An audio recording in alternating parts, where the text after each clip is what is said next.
Anytime.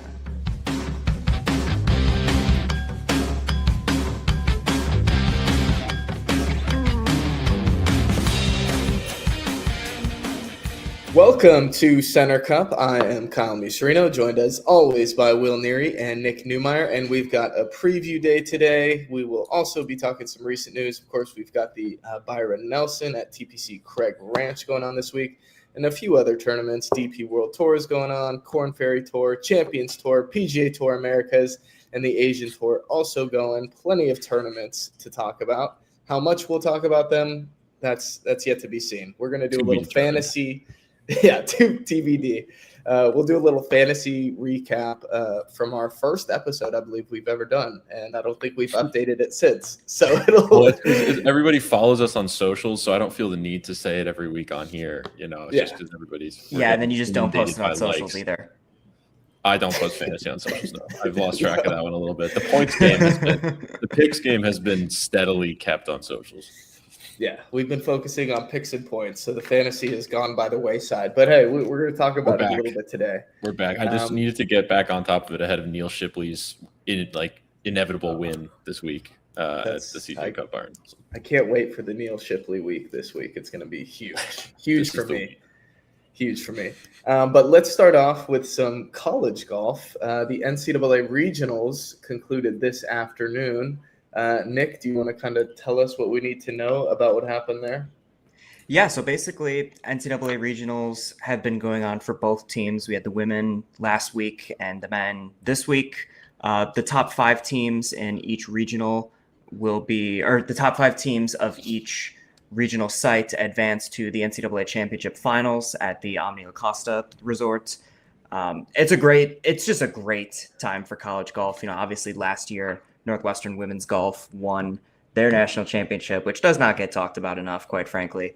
And they placed in, I believe, 4th in their regional last week. They placed 4th in their regional. Ashley Yoon took her 2nd career victory, won the regional. The Cats are going back to the finals.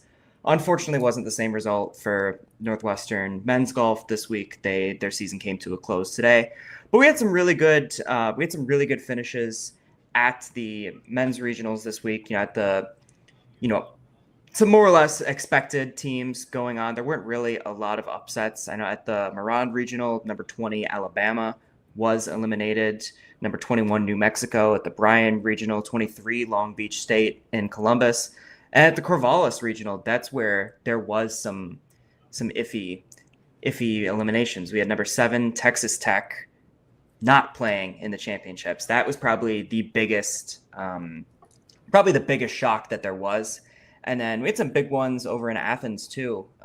Number 12 Illinois, who was beaten by Northwestern, but still will not be advancing to the finals as well. Number 1, so the best team in the country, Auburn, looked to be in doubt for a majority of the day. There was a bit of a time where they were like a few strokes out of the championship race. I know Jackson Coyven, we've talked about him a lot on this pod, was apparently under the weather throughout the beginning of the tournament and had a bit of a slow start, but eventually they found their form and settled in the middle of the pack of the advancing teams. So just to sum it up, we have this upcoming weekend, the women will be playing at La Costa, and then the following week, the men will be playing as well. They will be broadcast live on Golf Channel. Highly recommend watching. I know I watched a lot of it last year with the women's team, and it is just, college golf is just great, and it really does not get enough love. And anytime you have a chance to just sit down on your TV and watch some of the bright stars of college golf, you got to take it. It's an incredible product, and I definitely recommend you watch it this weekend. Yeah, it'd be a little more incredible if we had our Cats in there. Number 50, 50th ranked Northwestern Wildcats didn't quite make the cut. We got the number 23 ranked women's Cats in the field this weekend. They're defending that chip. That's all that matters, really. Exactly. All of my attention will be directed there and only there. It's a possibility I will be there. Oh, little tease that'd be great. As I look through, all these regionals and all these schools, it seems like there's a lot of the good college golf programs are either on the West Coast or like in the South. Yeah, Is that true, Nick, or is that? Yeah, that tends to be, golf is a sport that is played outdoors, and so traditionally people are going to want to go to schools where they can play golf outdoors year round. That's not necessarily a shocker. But it makes it even more amazing. Northwestern women are always so good. I mean, Northwestern has, they have the Gleacher Golf Center. They have they have a really incredible facility. They have an awesome putting green. They have TrackMan simulators, really good workout room as well. They do stay up towards the top in terms of overall facilities. I know Illinois has a really great facility as well. It's not impossible for these teams that spend the cold winters to contend, but you do need to have some good facilities in order to be up towards the top and just to attract recruits in the first place. And Northwestern and schools like that we might be all the way up because we've got the Megalodome coming. Do you guys know about the Megalodome? I did see that. Yes, the $50 million indoor golf course coming to the Chicago suburbs. So cool. Is it 9 holes or 18? Round? I think it's 9. I'm rereading. I read this article. God, it's a 9-hole executive course, so it'll probably be par 33, 9-hole, whatever shorty. Along with a full driving range, supposed to feel like Scottsdale, Arizona in there. Ooh, what the article says. Take we'll be right back at home, boys. Man. Yeah, just dead of winter, Chicago winters. That place is going to be so packed. It's going to be impossible. I don't even want to try to think about how much money it's going to be to get a tee time in there. But, that'll be fun to have at least. I wonder if, maybe the colleges will be able to exploit that a little bit come winter time in Chicago. I know, like you said, Nick, they've got facilities of their own, but I think it'll be impossible to get a tee time. And within a year, we're going to be using it as the mascot of the Shrink the Game movement. Maybe we can get Center Cup to be the lone sponsor for. Exactly. Yeah. Probably. We're talking about it now. We're early. Throw the label on there. It's just something light, a little free advertising. We're doing it right now. This is free advertising for the Megalodome Golf Project. Right. This is sports marketing in its essence. Shout out Candy Lee at Medill, Northwestern. This is what we do. Indeed. Yeah, I mean, I would take a tee time. Just give us a prime tee time once a day. Just hold our spot there for it. If we come, we come. If not, no, I'll take that. Exactly. There'll be somebody waiting. It's the world's first full-scale indoor golf course, which is surprising. I'm surprised that doesn't exist out in Dubai or Japan. That's exactly what I thought too. Yeah. They've mastered their night golf out in Dubai. I think that's something we need to bring to America a little bit more is the night golf. I know there's a couple new leagues I think maybe grass clippings or something like that. They play under the lights on par 3 courses and stuff. I don't know how common that is in the US, but I'm an advocate for that. That would a little summer night under the lights playing some golf, real golf, par 4s and par 5 golf. Could be fun. I have not had the chance to do that. Something about the ball flight against the night sky just feels beautiful. It just looks so pure. It's artistic, really. Oh yeah, especially on a beautiful summer night. Does it get any better than that? Does it? Not at all. I don't think so. Okay. Next on the docket, we've got a little halfway house check-in. So just kind of seeing where we are at this point in the PGA Tour season. We are 2 majors down, of course. So we thought this would be a good place to kind of check in and see what's going on. Will, what are some of the major storylines we've got at this point? Yeah, well, we're 2 majors down, and we're also entering we're looking for some content here with a little lull ahead of, the CJ Cup Byron Nelson, no hate to that event, and the Charles Schwab Challenge the next 2 weeks before we get back into the signature events and get back towards the U.S. Open there. But like you said, some of the major storylines, I mean, we don't need to talk about this, but it has been a major storyline. The returning player program, Live Golf's, everything that's gone on with them over the past 6 months. I think we've hashed over that one enough to probably not have to go through that today. But obviously one of the big storylines is that returning player program, Brooks coming back to the PGA Tour, Patrick Reed making efforts to come back to the PGA Tour and performing well on the DP World Tour and major championship stages.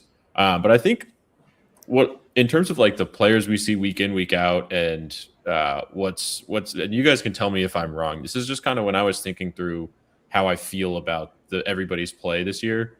It kind of felt like to me that like almost all levels of talent have taken a pretty substantial step forward.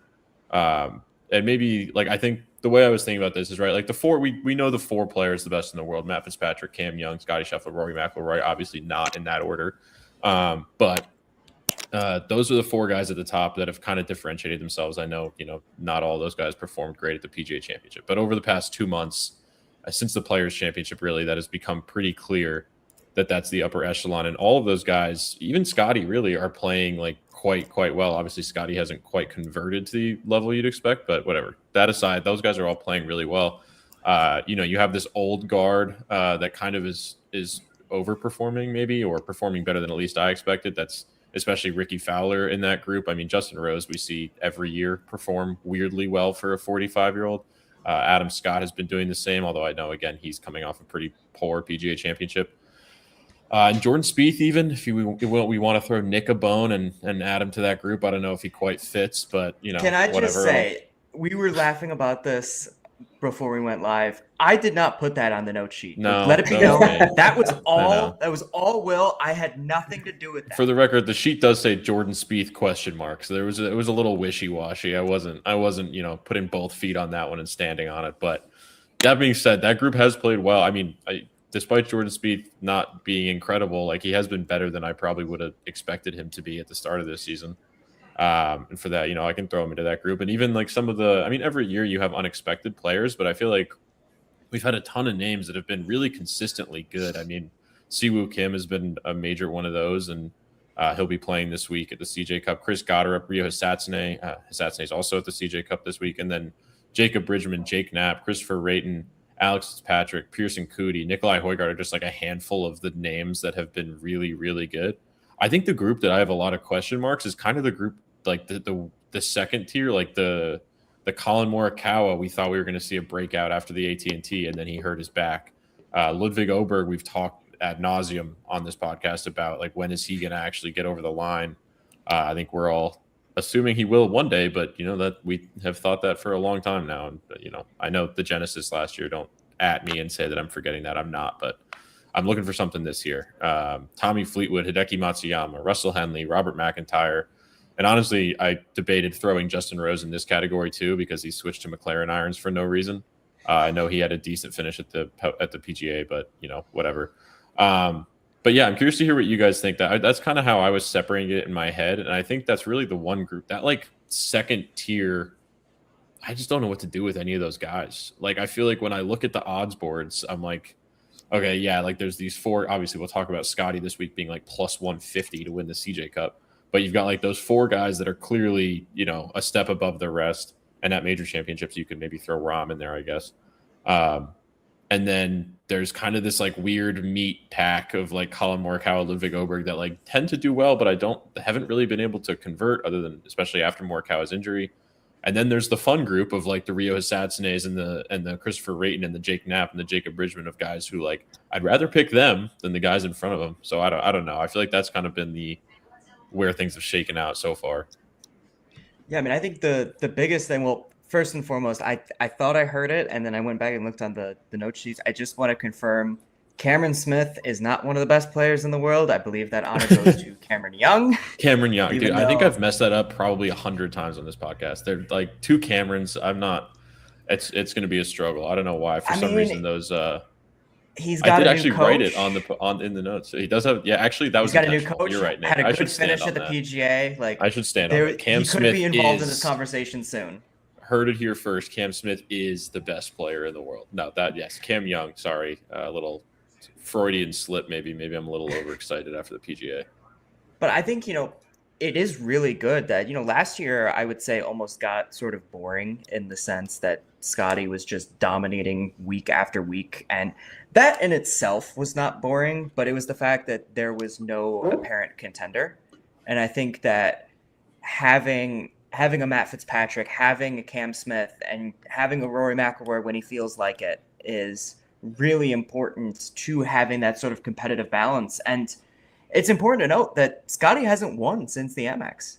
And I think that in and of itself is just incredible to think about that he has still been the consensus best player in the world, and he has not won since January, and it is towards the end of May, which also, what the hell.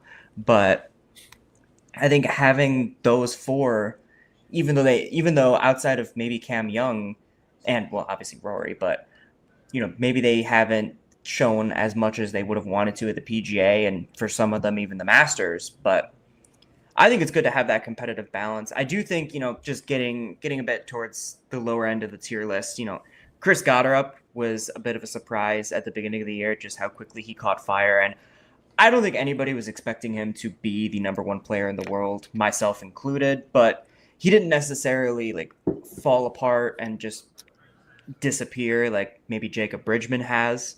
And so I think, I've definitely been impressed with how he's been playing. I think there's definitely room for him to sort of grow and maybe get some better results, maybe within the Texas swing or towards some of the other events later in the year. Yeah, just looking at some of the other names, I think I'll pick one name out of the hat from your I'm not sure what to do about it tier. Actually, I'll pick two. Hideki, every time I pick Hideki, like he just absolutely collapses on me. And he's someone that, you can't necessarily discount him because of his major success and because of just his overall resume. But I don't know, he's a weirdly inconsistent year and just hasn't really been able to. His reputation gives him those positions on the odds boards, but he hasn't really been able to just sort of really capitalize on that. And the other name I really want to pull out is Tommy Fleetwood. He's someone that has not really impressed me this year, and I would argue that didn't really surprise me. I think golf is a sport that it is incredibly difficult to, once you capture the lightning in the bottle, I think it's incredibly difficult to keep the lightning in the bottle unless you're Scotty Scheffler. And when he was playing really well in the FedEx Cup playoffs and ended up winning the FedEx Cup, which I still attach an asterisk to, but when he won those events, I feel like everybody was ready to like put him in the conversation for that like Scotty, the upper echelon of obviously Cam Young and Fitz didn't get there at that point, but they were ready to throw. I think people were saying it was like Scotty, Rory, and then Tommy. Well, but pretty much what happened to Cam Young is what we thought might happen to Tommy. Like the win of Wyndham did to Cam Young what we thought the win at the FedEx Cup should have done to Tommy. It just doesn't seem like it has. Right. And I think everybody was so excited because it was Tommy Fleetwood, and he is one of the nicest guys on tour and had such a long stretch of just choking these leads. And everybody wanted him to be the best player in the world, so they vaulted him to the status of best player, even though I don't think he did a lot to earn that specifically. And, now we're kind of seeing, I don't want to say the same old Tommy Fleetwood, but we're certainly seeing closer to that Tommy Fleetwood than we saw in the fall. And I guess I'm not as surprised as a lot of people are. Yeah. I have a quick one for both of you. Just before we continue to hash out Tommy, so Hideki Matsuyama, since his Masters win, has played 20 major championships. You mentioned his major championship pedigree. How many top 10s do you think he's got in those 20 majors? I think just because you're asking it, I'm going to say like 5. Yeah, I was going to say 3. It's 2. Okay. Jesus. Not many. It's the 2024 U.S. Open, he was solo 6, and then the 2022 U.S. Open, he was solo 4. He's got a handful of top 15s in there, but not like that's it for top 10s. But to your point about Tommy, I'm curious to hear what Kyle thinks, because I know Tommy was somebody you were excited about early this season, Kyle. And I was too, to be honest. I was very much on that boat. I don't know if I was, forecasting number one player in the world, but I was, hoping for a little bit of a breakout. I mean, again, we've talked a little bit about how much credit do I want to give a 30-person field win at the FedEx Cup Championship. But I don't know. It's been a weird year for him, just coming off that missed cut at the PGA now. Yeah, I mean, I feel like it's been worse. It hasn't been as bad as it feels because he hasn't won, and he really hasn't even been like close to real contention and winning. Yeah. You look at his results, and he's got a bunch of top tens. He's got not a bunch, but he's got 1, 2, 3, 4, 5 top tens. But he just hasn't put it together for a tournament yet. Either he's putting terribly, or he's not great around the greens, or he's not great on approach. Like, there's always something going on each tournament that he just hasn't been able to put it together well. And, I remember when we did the fantasy at the beginning of the seasons, and one of my reasons for picking Tommy was he plays a lot, and he's going to be playing a ton, so that'll give me the opportunity to rack up some points. And he has played. I think he's played 12 or 13 tournaments so far this year, but he just hasn't really been close to winning. And I feel like that makes it feel like just because we have the expectation for him. So when we put that up there and we think you're going to be one of the best golfers in the world, and then you really don't compete and contend like we want you to, and you do have a few top tens here and there, it just feels a little empty, and it just leaves you wanting more. So it's definitely been disappointing. Am I giving up hope for him on the season? No, not necessarily. Do I think he's going to win a major, one of these last two? No, not that either. I don't know what to do with him. His putting's been not very good this year. I think I'm curious what you'd prefer. What's worse? Because to me, Tommy has been almost forgettable in that he's just kind of been in tournaments but not contending for tournaments.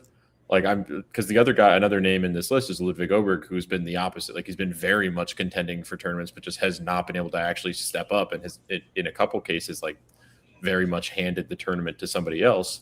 I don't know. On one hand, you're asking me which guy I'd rather have on my fantasy team. I'd rather have Ludwig. I mean, that's for sure. And I'd rather have the guy who's been in it a bunch of times and has, collapsed one way or another, or just hasn't quite gotten over the hump, but at least he's there and he's put together some really good rounds and some really good weeks. And I just don't feel like Tommy's done that. And I'll go out on a limb and say that Ludwig is almost he has this PGA Tour win, so maybe it's not as good of an example, but Ludwig is in that stage that Tommy Fleetwood was in, dating back to as early as the Travelers last year, when he basically choked the lead and gave the win to Keegan Bradley. Is that everybody's saying okay, one of these days he's gonna finally pull it off, and then when he does, watch out. And I guess we said that for Tommy. It hasn't really worked out. Maybe it'll be different for Ludwig. I don't know. I feel like we started this conversation at the Players. I think, Will, it was you that said that, is this a Sunday problem? Do we have to keep an eye on this? And I think the consensus was it's one tournament. Let's see how he responds. Keep an eye on it. And if it becomes a pattern, then we'll go from there. And it kind of has started to become a pattern. It really has. And it has sort of become cause for concern. And so I think at this point, it's almost started to become a bit of a mental block. And I really do think the only way he can get through it is by winning and just exercising himself, basically.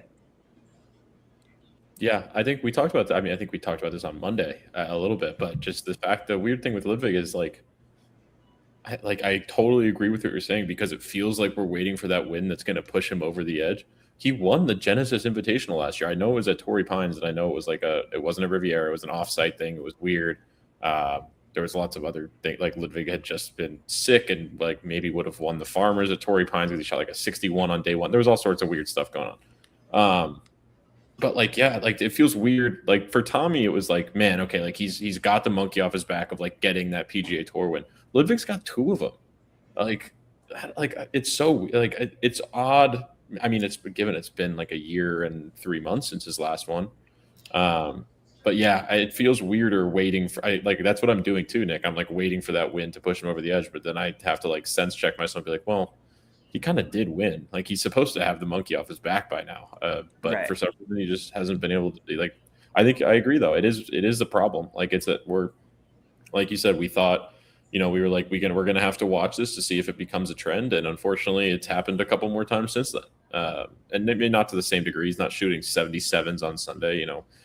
He shot a 69 at the PGA Championship on Sunday, but it was a gettable tournament, and you expect guys who are the best in the world, who are within striking distance, to step up and take it, and he just hasn't done that at all.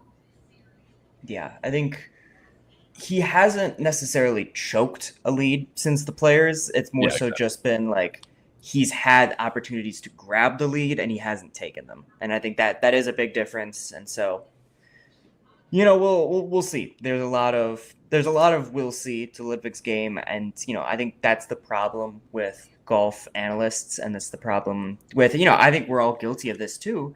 We look at the stats, we look at past accomplishments. Like I think you proved it exactly with Hideki. Like has Hideki won a tournament since the Masters? Yes, he won. Did he win the? He won the Century, didn't he? Last year, he did. He won the Century at like 35 under last year. Was that Uh, last year? yeah, No, there wasn't a 2025. century, or there Yes, was a there was the 2025 Century century. last year, 2025. He won. I was looking at this earlier because I was looking because Scotty won TPC at 31 under. So I was seeing what the Century records were. Hideki won it at 35 under last year. That's his most recent Okay. win. Well, then I stand corrected there. But looking back at previous, you mentioned the whole major pedigree with Hideki, and it's just not there. And I think that is something that Justin Ray, I believe.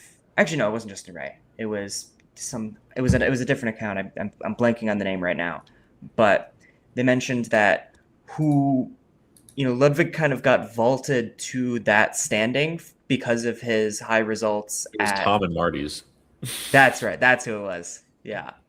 the goat. Um, Great analysis. I've fallen for those scams once or twice. This was real though. This was a real take This was from a Tom real and one, Marty's. yeah. And he said that because of Ludwig getting that runner-up finish at Augusta, it almost vaulted him to an echelon of the PGA Tour that he wasn't really ready to get to yet. And so we've kind of developed this like stone cold killer idea of Ludwig just because he's tall and Swedish and has that personality, I guess. But it hasn't really translated to on course play. And it's I almost feel like we need to dial back the expectations of like, hey, if he is within like 3 strokes at a major or just any tournament in general, is he the player that can make the charge? And like, should we be holding it against him that he isn't making that charge, or is he even one of those players to make the charge in the first place? Yeah, I mean Ludwig versus Aaron Ryan, Alex Smalley straight up, and he lost. So like a week, like 3 days ago. So yeah, it doesn't. I mean, it doesn't seem like he's the guy that's he at least to this point is to this point in 2026. I'll say he has not shown himself to be the guy that'll step up and take it. I mean, you look at all these names on the list, and the thing that stands out as you going through them is, man, it's tough to compete week in and week out. Which makes guys like Scotty, even though he hasn't won as many as we thought, but he's still like top 10 basically every tournament he plays, just like even more mind-boggling and more impressive. Ludwig's been in that kind of same realm for the last 2 months. He hasn't won necessarily. That's what's made Matt Fitzpatrick's year so special. Obviously, he's had 3 wins, which vaults him up a little bit, but he's been competitive for most of the year, week in and week out, which is really tough to do. There's one name you left off, nowhere to be found on this list, Will. Who is it? And I'm wondering if that's a slight or this guy just hasn't impressed you. Is Xander Schauffele. I didn't know. I thought about this. It's not that he hasn't impressed me. It's that he's impressed me too much to be in that group. I'm wondering, what tier is he in kind of like, that second tier all by himself? I kind of think so. Like that's where I put it. That's kind of where I just didn't have a group for it. And I was like, I don't know. He's kind of just there. He's just there, parentheses, complimentary. Like it's like Scotty, it's those 4. And to me, just like almost only because if Xander Schauffele had a win this year, it would be a group of 5 at the top. I think that's what I'll say. If Xander Schauffele had knocked off a serious win this year, there would be a group of 5 at the top. He'd join Scotty Scheffler, Rory McIlroy, Cam Young, not Cam Smith, and Matt Fitzpatrick. But because he doesn't, but I just have more faith in him, and I don't have as many question marks with him than I do about Colin Morikawa, Ludwig Oberg, Tommy Fleetwood, the guys in that tier, especially considering, he had a little bit of a slow start this season, but he's turned it around like very well. T7 at the PGA, T4 at the Valspar, 3rd at the Players, T9 at the Masters, His last win is the Bay Current Classic in October, which I'm not counting.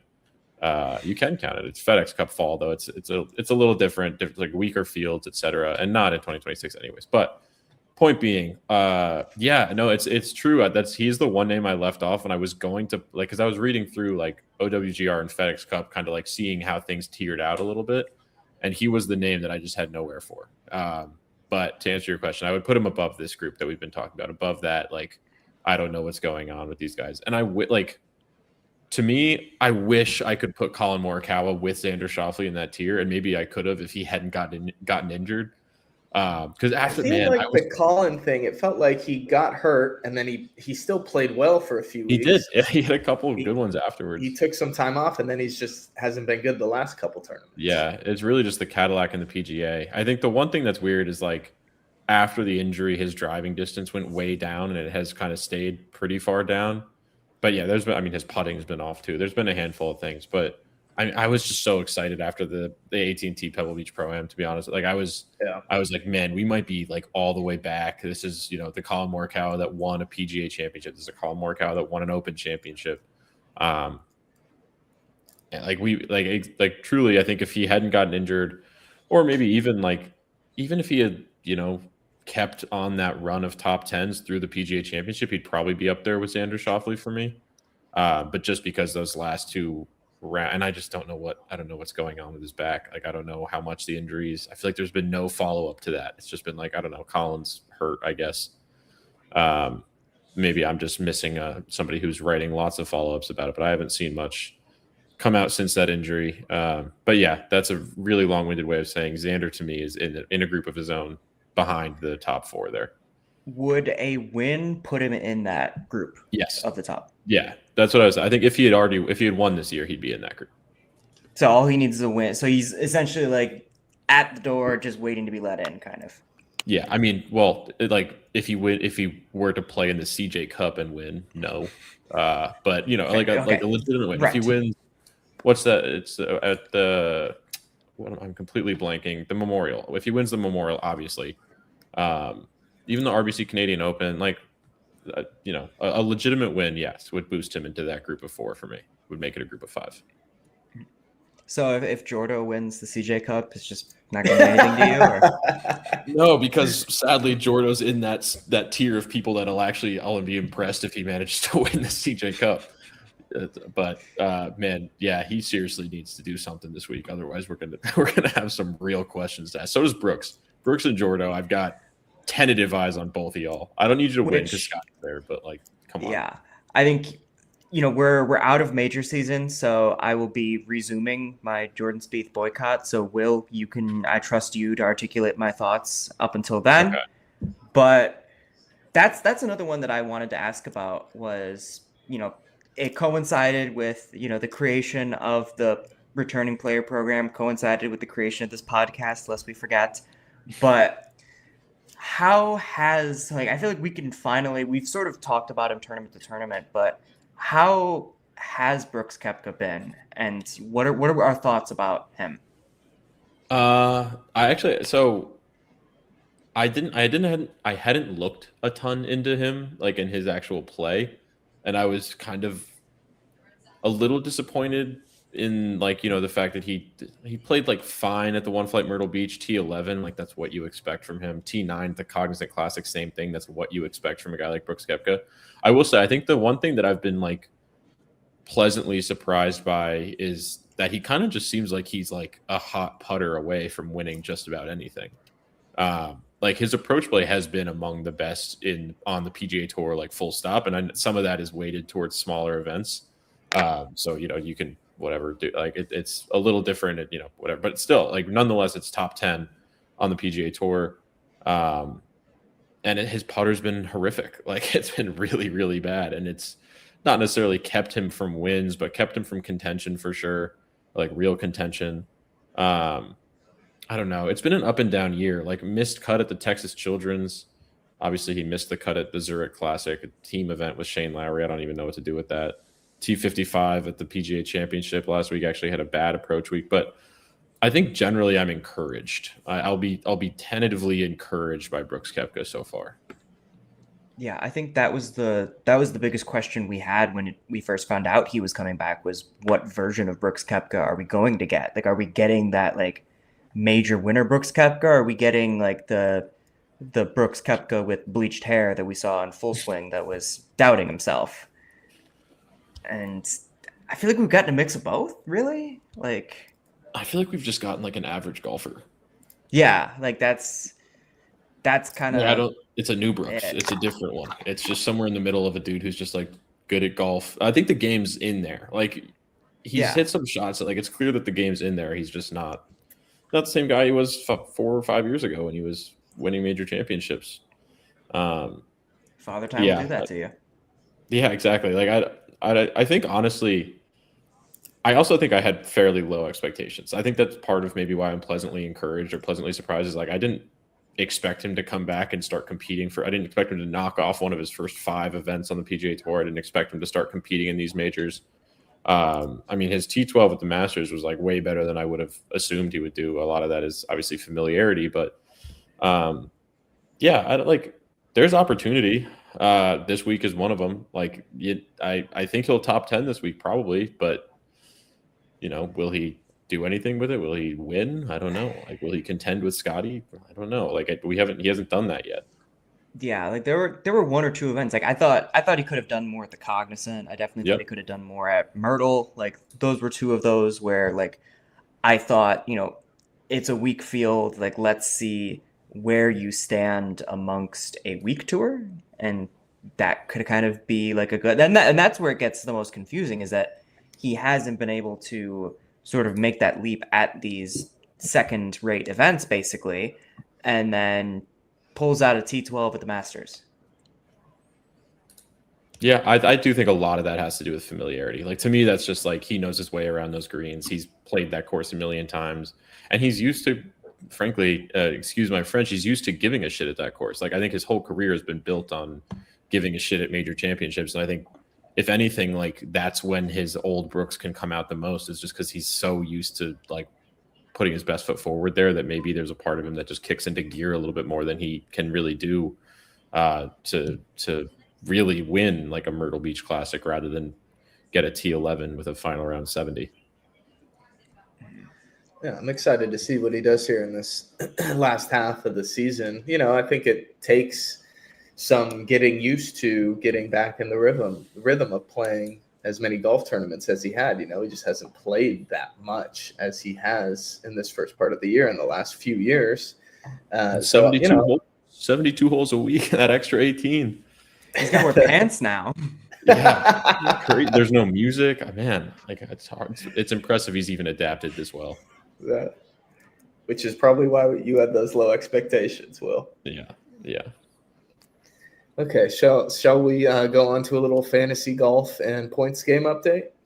I think so. I can. This will be brief. I've been remiss in updating the people. People haven't been emailing about our fantasy golf updates? No, they have not been desperately emailing for news because they know I'm winning, so it doesn't really matter. But I will say my lead has shrunk. So just the last time we did this was the last time I posted like a full update was after the RBC Heritage. Obviously, that was like a month ago.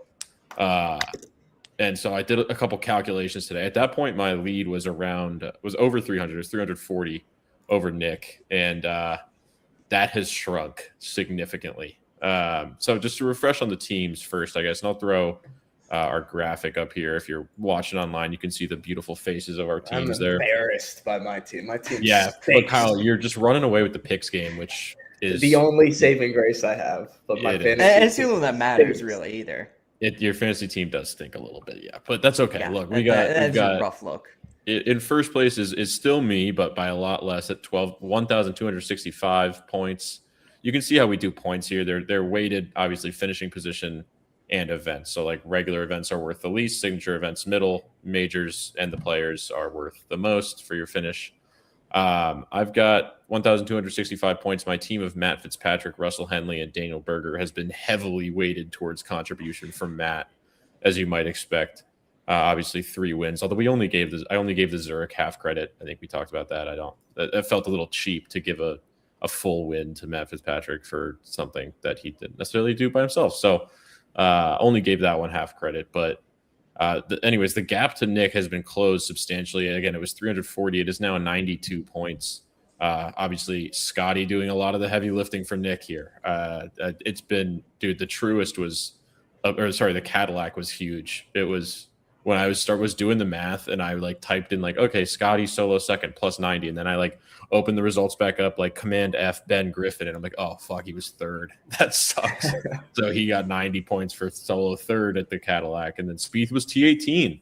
That event got you 210 points alone, which is a little ridiculous. So big jump from Nick there. Like I said, Scotty Scheffler, Ben Griffin, and Jordan Spieth. And then we got Kyle. He's the caboose of this train, but that's nothing to be ashamed of. It's 735 points. What was I thinking? God, such an I don't idiot. know. Well, we just talked about one of the guys that's part of the reason why Scotty is Tommy Fleetwood, who's locked up a couple top tens for you, but hasn't really done quite enough to carry the team in the way that Scotty and Matt Fitzpatrick have for Nick and I. And then you got Sam Burns, who's got couple solid finishes, nothing too special. I think the dead weight on this team is fairly evident, as feels to say. Although he did get you 10 points at the Myrtle Beach Classic, he contributed to the team. Neil Shipley did make the cut at Myrtle Beach. I think that's his only cut made he's got since you 10 Phoenix. Points. Man, do I hope that he will make the cut and get you some points at the CJ Cup Byron Nelson. If he wins this weekend, that would be maybe the most electric thing in all of sports to ever happen. I think we might just if this keeps going, we're gonna have to give Neil Shipley like a 2x multiplier for the rest of the season. Yes. Oh my God. If he wins this weekend, I deserve to take over first place. I think that's right. But the good news is he's not coming. So this is all kind of irrelevant. But he did make the cut at the Myrtle Beach. So we're trending up. That's all that matters, right? I mean, I need to see that man on my TV for anything else but a Zyrtec commercial. What was it? Chugging some ridiculous drink with Jason Kelsey at TGL. I don't need to see that anymore. How about that TGL hole-in-one? That feels like it was 6 years ago. That does feel like a long time ago. Yeah, that's great. Like, man, that was like a month into this podcast, and we're, episode 41, baby. Thanks for tuning in, everybody. But yeah, I'm excited to watch Neil Shipley golf. I admittedly have not done that since he better be in one of the featured groups. I'll be watching I assure you he is not in one of the featured groups. I was looking at who he's playing with. He's playing with Noah Goodwin and Alejandro Tosti, I believe, is his group. Yeah, Noah Goodwin, who is, by the way, Neil Shipley 177th in OWGR. His playing partners, Noah Goodwin 325th, and Alejandro Tosti 331st. So he is the captain of that trio there, that triad. I got a bunch of friends in McKinney and old college friends, so I'm just gonna have to get one of them to go to the course and follow them around and just FaceTime me the whole time. Personal. You gotta send him out there. You gotta send him out there. Get some encouraging words out to Neil. Okay, how about a points update now? This is what I really want to hear. This is what really matters, at least for Kyle, because he is bringing up the lead there. I almost said bringing up the rear. That's just fantasy. That's not this. Not only am I in the lead, I'm absolutely kicking ass. Yeah, you've almost doubled us up here. So this points thing that you can see on the screen if you're watching, we did this is post Truist. Obviously the PGA's happened, but we did a little picks game. We did our draft instead of doing the individual picks. We did agree to give 2 points to the winner, 1 point to second place, and 0 points to third. Sorry, Nick. But so the official points as they stand right now, Kyle obviously very much in first place. A little bit, not actually, I was going to say carried by that Nico Echeverria snipe when he won, but honestly, it was a run of like 6 straight events where you were getting top 5 pretty much every week. So credit where credit is due. I am 9 points back at 18. Nick is in third at 12, another 6 points behind me. We're gonna have to do something here. We got to pick a winner. It's gonna be tough. We need to. You need to pick a winner that's not Nelly Corda. That's why it says. I know that I do feel a little cheesed about that, to be honest. That's why it says 1-ish under my wins, because I feel bad giving myself full credit for that puppy. But the wheel doesn't lie, guys. We did it live, especially when you run the wheel on me. When I run the wheel and I tell it who to land on, there's actually all a ChatGPT script to simulate a website, and and simulate a wheel, make sure it lands on Will when I click, whatever. Perfectly executed. Perfectly executed. But no, I mean, I made up a little bit of ground, I guess, and Ludwig helped the week before that. We'll get this up for the CJ Cup. It'll be interesting. I mean, although I want to ask you guys, what do we do about the CJ Cup? Can we do nobody can pick Scotty? Yeah, of course. Yeah, okay. We can't. Or do we just do like what we did in Phoenix where we all pick Scotty? Yeah. Then can't do that again. I vote we can't pick. That's about to be no fun. Yeah. Yes. That's fair. Okay. That's okay. Like that shouldn't be for all of them. I think we've gotten to a point now where there's like a level of competition where like I'm comfortable picking Scotty in events now and not feeling too scummy. But no, for this one specifically though. Yeah, I think the CJ Cup, and we can use that as our little transition to an abbreviated preview of the CJ Cup here. But Scotty, for those who have not looked at your betting odds recently, is around plus 150 to win this thing, which I think I saw is the shortest odds for a winner in like 15 years on the PGA Tour. Has to be. It's ridiculous. Next up is Siwoo Kim. So, okay, I'll back up a little bit here, but there are only 3 players within the where did I write this down? Yeah, 3 of the top 50 in OWGR in this field, and that's Scotty Scheffler for some reason, Siwoo Kim, and then big Jordan Spieth himself bringing up the end of that at 47th in the world. So you've got Scotty Scheffler, obviously that overwhelming favorite, Siwoo Kim at plus 1,275, Jordan Spieth behind him at plus 1,750. Brooks is 4th, and then it gets pretty crowded with Keith Mitchell, Pearson Coody, Michael Thorbjornsen, Rio Satsune, etc. Rio Satsune, spicy. I'm sure one of us are going to have a Rio face in our picks graphic there, because that's pretty good odds down there for Rio Satsune. We'll get there. I'm getting so far ahead of myself right now. There's not that much to talk about the CJ Cup Byron Nelson. Scotty Scheffler won this thing at 31 under par last year. They did do a renovation, $25 million renovation led by Laney Watkins.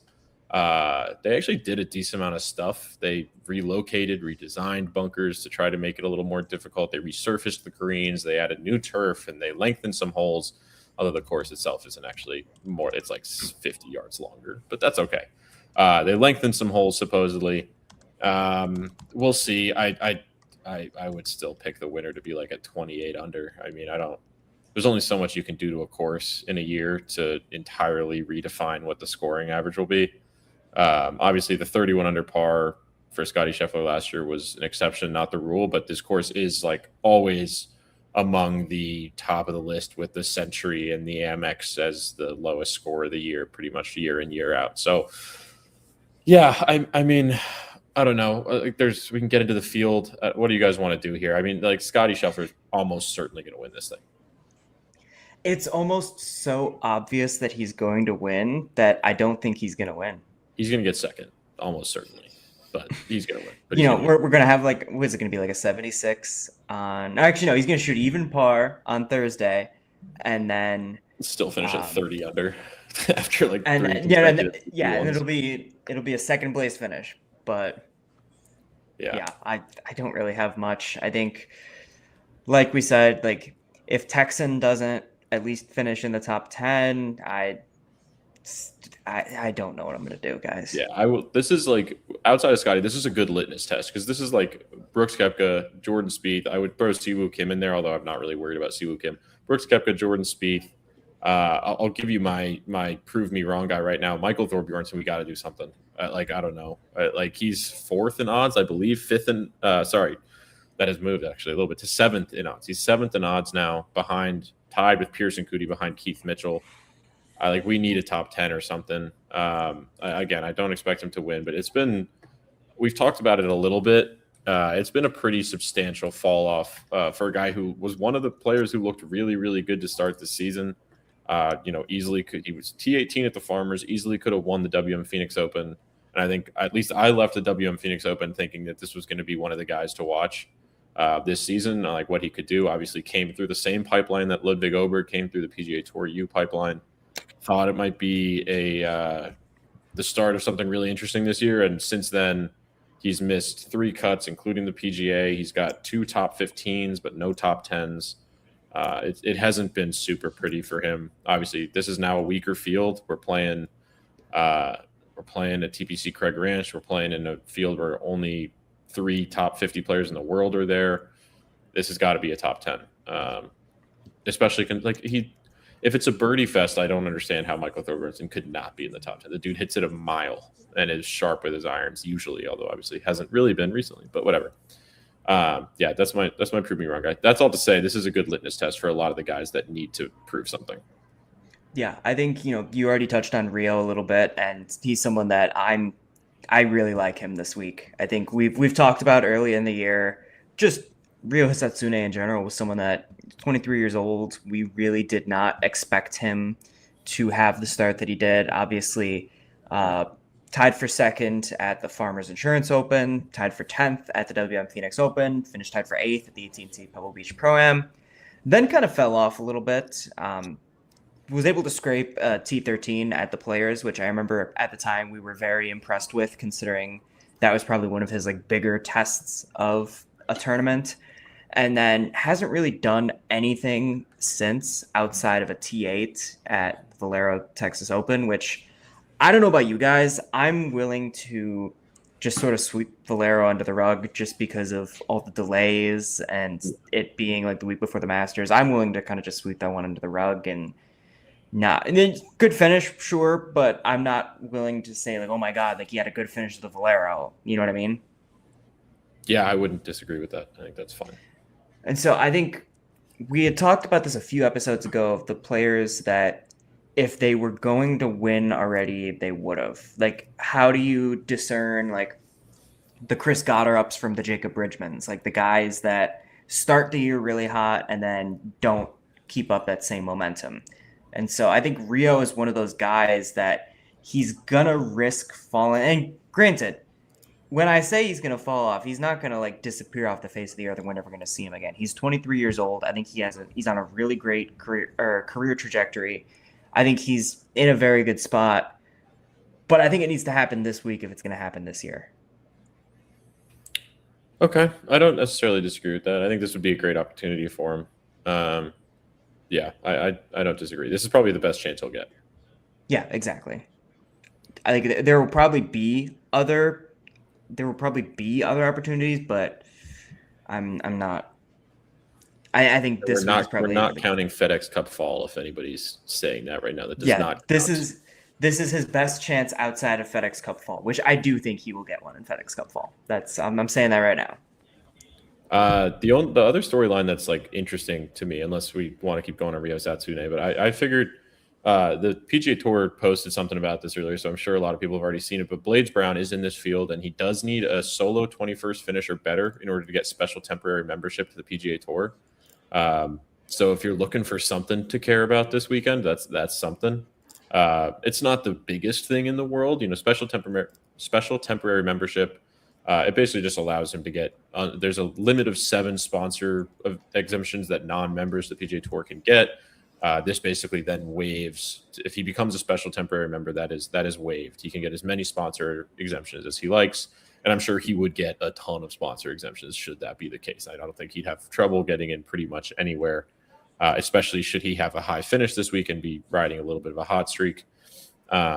And if anybody's wondering, it's just that's earned by achieving enough FedEx Cup points when you're a non-member of the PGA Tour, which obviously Blades Brown is a non-member, and has played well a handful of times. Obviously, again, it feels like decades ago that we were talking about him almost shooting a 59 at the Amex, but that did happen this year. So shout out to him. Keep an eye on that. Mason Howell, the defending U.S. amateur champion, is in the field on a sponsor exemption. It's his 3rd PGA Tour event of the year. He missed cuts. I think that's kind of what's going to be fun to watch, honestly, is one of these young guys who's in on either a sponsor exemption or a Monday qualifier or just in the field is inevitably going to be in the top 10 or top 15 on Sunday, and that's going to be fun to watch. That's what I'm hoping for. Yeah, I think there's been discussions about the PGA Tour's schedule. We're not going to get into all of them today. But I think the one thing that has been said throughout the year is that, okay, yes, signature events, we've been critical of the current signature event model, but at its core, obviously people want to see the best players playing every week. And, that is the major driver. Obviously, this weekend, just look at the way we're treating it. Like this weekend is obviously going to be a bit of a gap week for the PGA Tour in terms of who's actually going to watch this.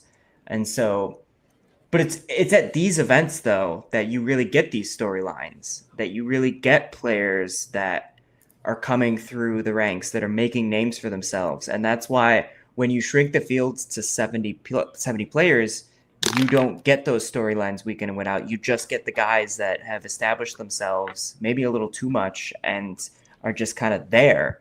And so I have a special place in my heart for events like this. Yeah, it'll be fun to watch. It'll be a good decompression after the PGA too. Yeah, that is true. I feel like this is the kind of week that should come after a major, especially like the RBC Heritage is such a cool tournament, and I love Harbortown to death. It should not be played the week after the Masters. Yeah, I mean, they think golf is hard for the players. I mean, it's tough on the podcasters, probably even more, having to get right back down to business after the PGA. Yeah, we go right back to work, ladies and gentlemen. Clearly, that was sarcasm. But I don't know, any other final things to hit on the CJ Cup? Can we? I think I'm all good. We'll have our picks out on social media, so keep an eye out for those. But Scotty Scheffler will not be one of them. Yes, that is the rule.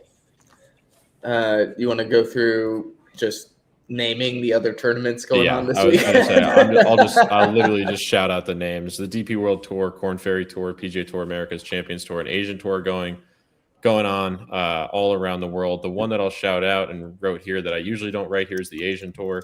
It's the 68th Korea Golf Open or Open Golf Championship.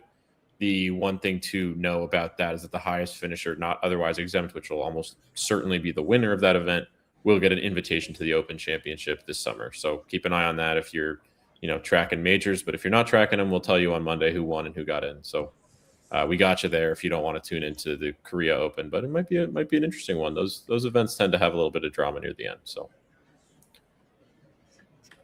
Cool. So we will be back on Monday recapping everything that happened over the weekend.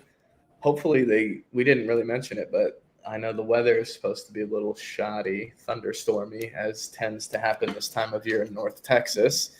So hopefully horrible. They can get everything in. Yeah, that is how it is in May up there. But at the drop of the hat, it can change. It'll be a miracle if they get some golf in tomorrow, I'd say. Yeah, tomorrow's going to be brutal. At what point do we wave the white flag on the CJ Cup? Like, is it like Saturday? If like we've gotten through 10 holes on Saturday, what's the protocol there?